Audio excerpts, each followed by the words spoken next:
In this video, we'll discuss your entity type and structure in SAM.gov. So when registering in SAM.gov, legal structure of your entity determines your tax obligations, your compliance requirements, and liability protections. So the common entity types are a sole proprietorship, which is owned by a single person. And in SAM.gov, you're going to use, for the TIN, you're going to use your social security number. There's lower compliance requirements, but there's personal liability risks with this business type.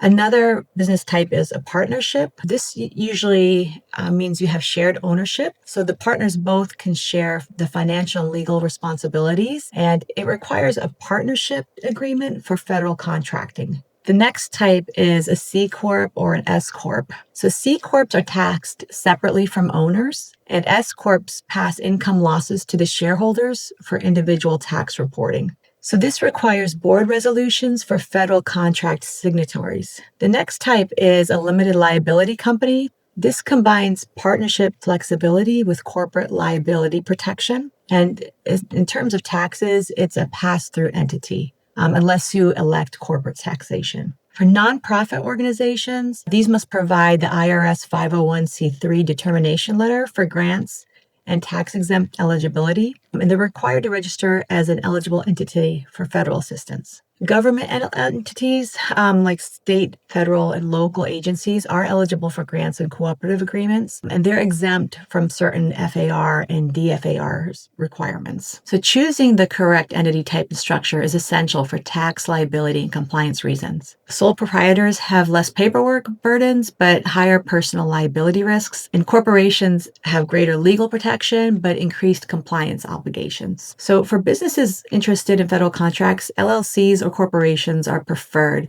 due to the structured liability protections and the tax benefits. So nonprofits should obtain their 501c3 certifications before registering for grants. So just make sure that your entity type is aligned with state and IRS records to prevent issues with validation. So understanding your structure's implications help you to avoid errors that delay registration. And this also makes sure that you have the proper paperwork in case they need that for SAM.gov during the validation process. Thank you, and good luck with your SAM.gov registrations.